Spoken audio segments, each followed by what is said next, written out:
આગના દાવાની આ છેલ્લી પદ્ધતિ છે, last method of a fire claim accounts. Loss of profit policy, નફાના નુકસાનનો વીમો. કોન્સિક્વન્સન્સ પોલિસી, લોસ પોલિસી, પારિમાણિક નુકસાનનો વીમો, એ રીતે પણ એને ઓળખવામાં આવે છે, કોન્સિક્વન્સલ પોલિસી. ધંધામાં જ્યારે આગ લાગે છે ત્યારે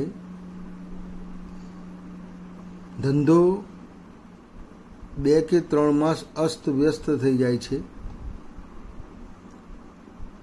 એટલે જે સમયગાળામાં ધંધો અસ્તવ્યસ્ત થાય છે એ સમયગાળામાં વેચાણ ઓછું થાય છે. વેચાણ ઓછું થવાને કારણે નફો ઓછો થાય છે.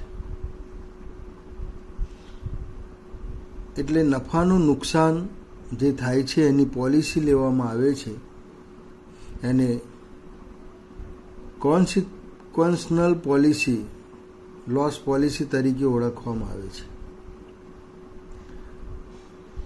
અને આ સરખાવવા માટે અગાઉના વર્ષનું જે વેચાણ છે અને આગ લાગી એ સમયગાળાનું જે વેચાણ છે એ બંને સરખાવી નફાનું નુકસાન ઓછું વેચાણ, શોર્ટ સેલ્સ શોધવામાં આવે છે. અને ત્યારબાદ કાચા નફાની ટકાવારીને આધારે નફાનું નુકસાન શોધવામાં આવે છે.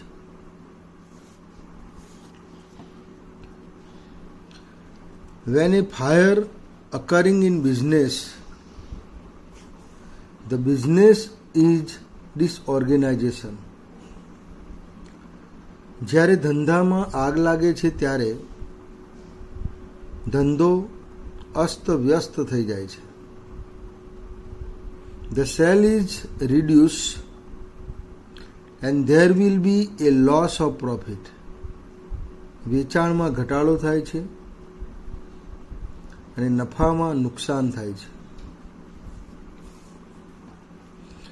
In the same way, rent of factory, taxes, interest on loan, salary of worker, etc. are also to be paid during this period. Thus, there is a double loss, one loss of profit and burden of fixed expenses. જ્યારે ધંધામાં આગ લાગે છે ત્યારે તમારે ફેક્ટરીનું ભાડું, કરવેરાની રકમ, લોનનું વ્યાજ, પગાર વગેરે ચૂકવવું પડે છે. આથી ધંધામાં નફાનું નુકસાન તો થાય છે, પણ સાથે આ સ્થિર ખર્ચનું પણ નુકસાન થાય છે. એટલે આગ લાગવાથી ડબલ નુકસાન થાય છે. This loss is known as consequential loss. આવા નુકસાનને પારિણામિક નુકસાન તરીકે ઓળખવામાં આવે છે.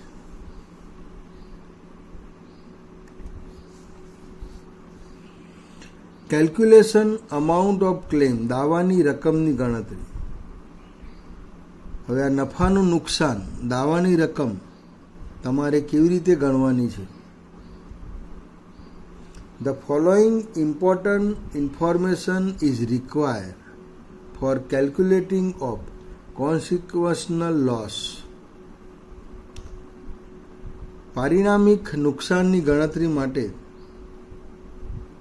નીચેની મહત્વની માહિતી જરૂરી છે. સ્ટેપ A, શોર્ટ સેલ્સ, વેચાણનો ઘટાડો, ગુમાવેલું વેચાણ.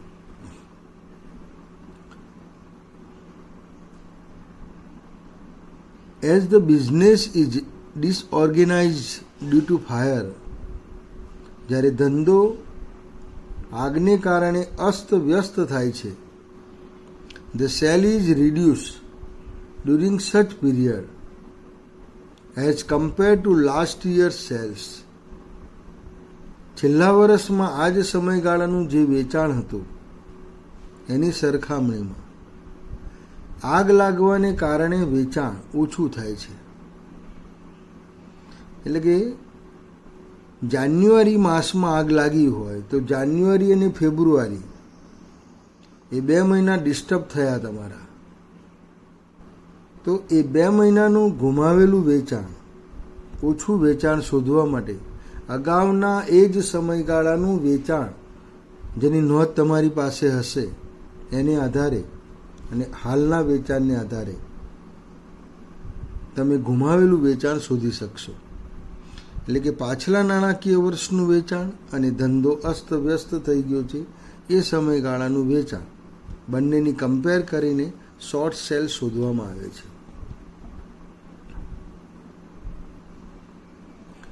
The shortage in sale is known as short sales. વેચાણમાં આ ઘટાડાને ગુમાવેલ વેચાણ કહેવામાં આવે છે. In short, find out short sale as under. ટૂંકમાં ગુમાવેલું વેચાણ નીચે પ્રમાણે તમારે શોધવાનું છે. Find out sale for period from the date of fire till the end of indemnity period. આગ લાગ્યા તારીખથી, જે દિવસે આગ લાગી એ તારીખથી બાંયધરી સમયગાળાનું, એટલે કે બાંયધરી સમયગાળા સુધીનું વેચાણ શોધવામાં આવે છે. બાંયધરી સમયગાળો એટલે આગ લાગવાથી જેટલા સમયગાળા માટે વીમા કંપની નુકસાન આપે, એટલે કે નુકસાનનું વળતર આપે તે સમયગાળો. આ મુદત વીમા પોલિસીમાં લખવામાં આવે છે.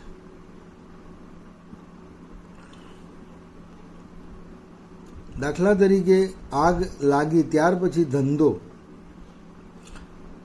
3 માસ સુધી અસ્તવ્યસ્ત થતો હોય તો ઇન્ડેમિનિટી પીરિયડ 3 મંથ 3 માસનો ગણાય. એટલે એનો ઉલ્લેખ દાખલામાં કરેલો હશે કે બાંયધરી સમયગાળો કેટલો, આગ લાગ્યા પછી ધંધો કેટલા સમયગાળા સુધી અસ્તવ્યસ્ત થયો છે એ સમયગાળો. વીમા કંપની અને વેપારી બંને ભેગા થઈને સમયગાળો નક્કી કરેલો હશે જે તમને દાખલામાં આપેલો હશે. Find out sale of corresponding period of previous years. હવે અગાઉના આ જ સમયગાળાનું તમારે વેચાણ શોધવાનું છે. આ જે બાંયધરી સમયગાળો આપ્યો છે, આગ લાગ્યા પછી 3 માસ, તો જાન્યુઆરીમાં લાગી તો જાન્યુઆરી, ફેબ્રુઆરી અને માર્ચ એ 3 માસનો સમયગાળો એ બાંયધરી સમયગાળો કહેવાય. પણ એ જ સમયગાળાનું અગાઉના વર્ષનું વેચાણ તમારે શોધવાનું છે. Effect to be given if an increase or decrease in it. જો એમાં વધારો ઘટાડો થવાનો હોય તો એ વધારા ઘટાડાની અસર તમારે ચાલુ વર્ષે આપવી પડે. Third, now compare 1 and 2. The difference between sale of 2 minus 1 is consideration as short sales.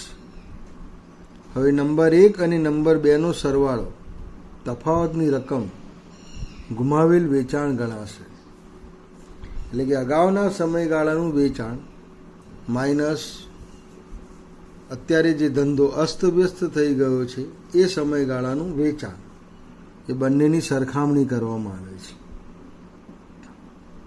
એટલે તમને ગુમાવેલું વેચાણ મળશે, ઓછું વેચાણ મળશે. ટૂંકમાં ચાલુ માસમાં જે સમયગાળો અસ્તવ્યસ્ત થઈ ગયો છે એ જ સમયગાળો અગાઉનો તમારે લખી અને એનું વેચાણ શોધવાનું અને આ વેચાણ બાદ કરવાનું, એટલે તમને ગુમાવેલું વેચાણ મળશે. Step B, percentage of profit on short sales. ગુમાવેલ વેચાણના નફાની ટકાવારી શોધો.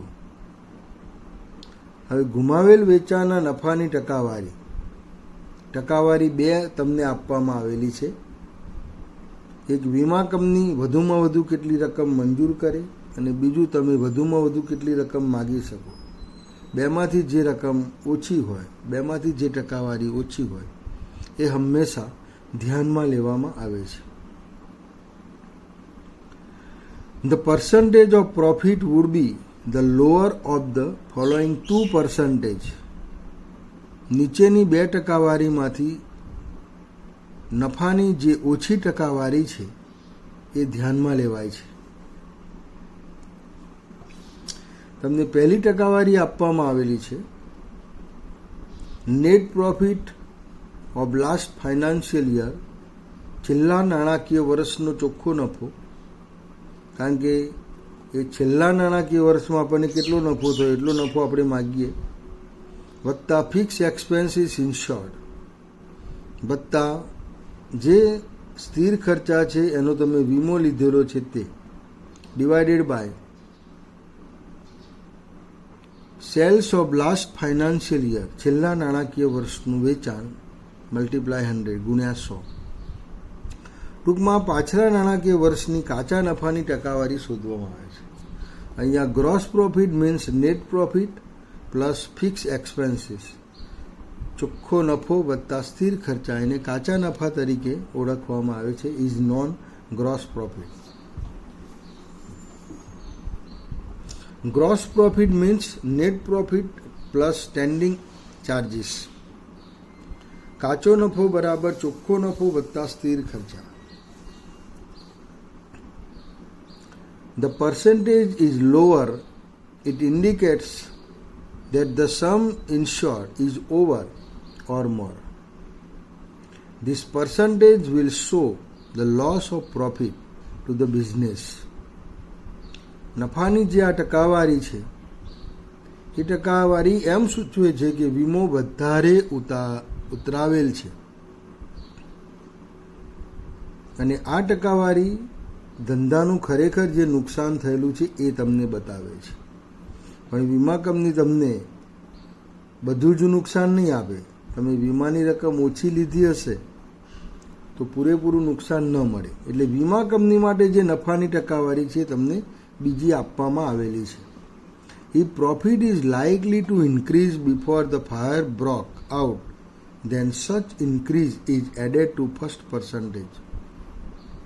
જો આગ લાગ્યા તારીખ પહેલાં નફો વધી રહ્યો હોય તો આ વધારો પ્રથમ ટકાવારીમાં ઉમેરવામાં આવે છે. ઉપરની ટકાવારી 20% આવી હોય અને નફો 2% વધતો હોય તો 20 + 2 બરાબર 22% ગણાય. એટલે એ રીતે તમારે કેલ્ક્યુલેશન કરવાનું છે. સેકન્ડ પર્સન્ટેજ, બીજી ટકાવારી, સમ ઇન્શ્યોર્ડ, વીમાની તમે કેટલી રકમ લીધી છે તે, divided by sales of 12 month preceding date of fire, આગ લાગ્યા તારીખ પહેલાંનું 12 માસનું વેચાણ. એટલે આગ આજે લાગી હોય તો ગઈકાલ સુધીનું 12 માસનું વેચાણ તમારે શોધવું પડશે. દાખલામાં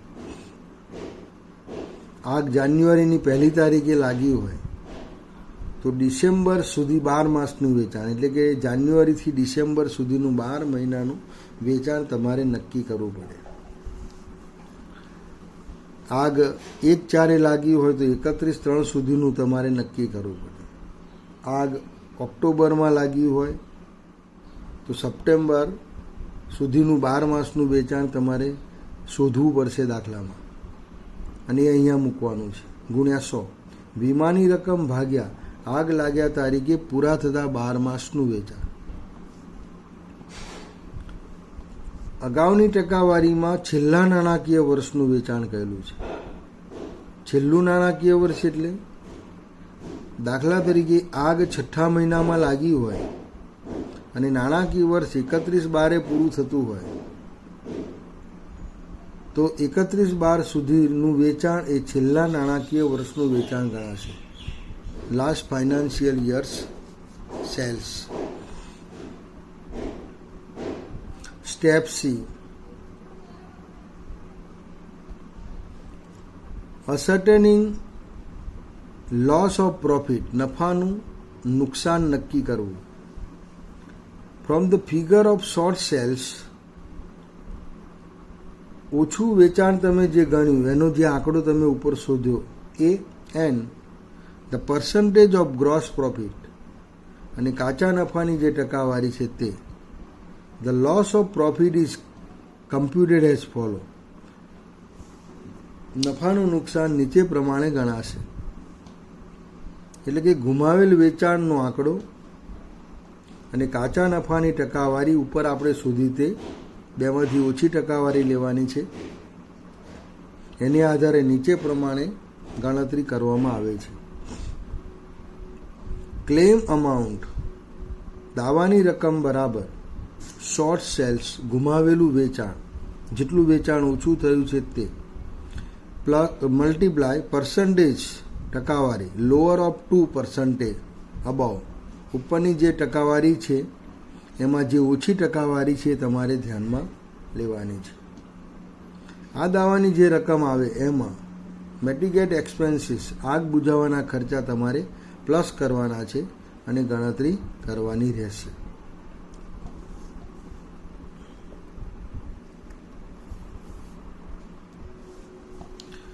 ટૂંકમાં તમારે આ દાખલો ગણતા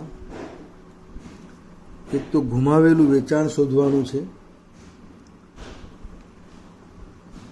ગુમાવેલું વેચાણ શોધવા માટે આગ લાગ્યા તારીખ સમયગાળામાં એનો 2-3 મહિનાનો જે પીરિયડ આપેલો છે સમય એ 2-3 માસનું તમારે વેચાણ ગણતરી કરવાની છે. કેટલું વેચાણ થયું, દાખલા તરીકે જાન્યુઆરીમાં આગ લાગી તો જાન્યુઆરી, ફેબ્રુઆરી, માર્ચ 3 મહિનાનું વેચાણ 2021 હોય તો એ 3 માસનું વેચાણ તમારે ગણવાનું છે. હવે આ જ સમયગાળાનું અગાઉનું વેચાણ પ્રીવિયસ યર્સ સેલ્સ અગાઉના વર્ષનું વેચાણ એટલે કે 2020નું જાન્યુઆરી, ફેબ્રુઆરી, માર્ચ એટલે અગાઉના 3 માસનું વેચાણ કેટલું થયું હતું તે અને આ વેચાણ કેટલું થયું તે બંનેની કમ્પેર કરશો તમે એટલે તમને શોર્ટ સેલ્સ મળશે. એટલે એક મુદ્દો તમારે એ ધ્યાનમાં લેવાનો છે. બીજા મુદ્દાની અંદર તમારે નફાની 2 ટકાવારી ધ્યાનમાં લેવાની છે. પહેલી ટકાવારીની અંદર ધંધાનું ખરેખર કેટલું નુકસાન થયું, એકચ્યુઅલ લોસ ઓફ બિઝનેસ એ તમારે નક્કી કરવાનું છે. એની અંદર છેલ્લા નાણાકીય વર્ષનો કાચો નફો એટલે ચોખ્ખો નફો વત્તા સ્થિર ખર્ચા જે વીમો લીધેલ છે તે ભાગ્યા ડિવાઇડેડ બાય છેલ્લા નાણાકીય વર્ષનું વેચાણ ગુણ્યા 100. એટલે આ ટકાવારી એ ધંધાનું ખરેખર નુકસાન બતાવે છે, એ તમારે નક્કી કરવાનું છે. બીજી ટકાવારીમાં તમે વીમાની કેટલી રકમ લીધેલી છે એ વીમા કંપની માટે છે એટલે વીમો ઉતરાવેલ રકમ ભાગ્યા આગ લાગી એ દિવસથી પહેલાંનું એટલે કે આગ લાગ્યા તારીખ સુધીનું 12 માસનું વેચાણ તમારે શોધી અને ભાગવાના છે ગુણ્યા 100. હવે આ 2 ટકાવારી શોધી તો તમારે 2માંથી ઓછી ટકાવારી ધ્યાનમાં લેવાની છે. એટલે ગુમાવેલું વેચાણ તમે શોધ્યું ગુણ્યા નફાની ઓછી ટકાવારી એટલે નફાનું જે નુકસાન છે તમને મળી જશે. અને આ નફાના નુકસાનની અંદર તમારે મિટિગેટ એક્સપેન્સીસ જે દાવાના ખર્ચા છે દાવાના ખર્ચા તમારે પ્લસ કરવાના રહેશે એટલે દાવાની રકમ તમને મળશે. એક સિમ્પલ એક્ઝામ્પલ છે જેની અંદર બધું જ કેલ્ક્યુલેશન તમને આપી દીધું છે. All calculation given in this example. Example number 13. A fire took place in the factory of a firm. એક પેઢીની ફેક્ટરીમાં આગ લાગે છે. From the following information find out the amount of claim. નીચેની માહિતીને આધારે તમારે દાવાની રકમ શોધવાની છે. શોર્ટ સેલ્સ ગિવન અહીંયા તમને જે વેચાણ ઓછું થયેલું છે આપી દીધેલું છે, કેલ્ક્યુલેશન કરવાની કોઈ જરૂર નથી. એટલે ગુમાવેલું વેચાણ 3 લાખ રૂપિયા આપેલું છે. Short sales ₹3 lakh. ધંધો જ્યારે આગ લાગી ત્યારે વેચાણ ગયા વર્ષનું અને ચાલુ વર્ષનું કમ્પેર કરી અને તમને સીધી ગણતરી આપી દીધેલી છે.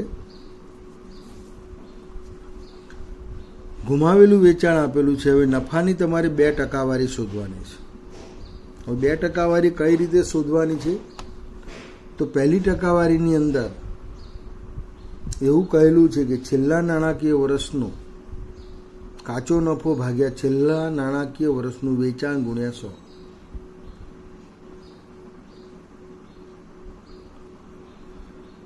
Profit of the last financial year, gross profit of the last financial year divided by last financial year sales, છેલ્લા નાણાકીય વર્ષનું વેચાણ, sales of the last financial year multiply 100. તો અહીંયા છેલ્લા નાણાકીય વર્ષનો કાચો નફો એટલે શું? તો છેલ્લા નાણાકીય વર્ષનો ચોખ્ખો નફો તમને આપેલો છે, given net profit of the last financial year rupees 1,60,000, 1,60,000 આપેલો છે. એની અંદર જે સ્થિર ખર્ચા છે, standing charges of last financial year, છેલ્લા નાણાકીય વર્ષના જે સ્થિર ખર્ચા છે એની અંદર ઉમેરી દેવાના છે. એટલે તમને કાચો નફો મળશે 2 લાખ રૂપિયા. Arrived gross profit 2 lakh rupees. આ 2 લાખને છેલ્લા નાણાકીય વર્ષનું વેચાણ, sales of the last financial year, એના વડે તમારે એને ભાગવાના છે, divided by 10 lakh rupees multiply 100.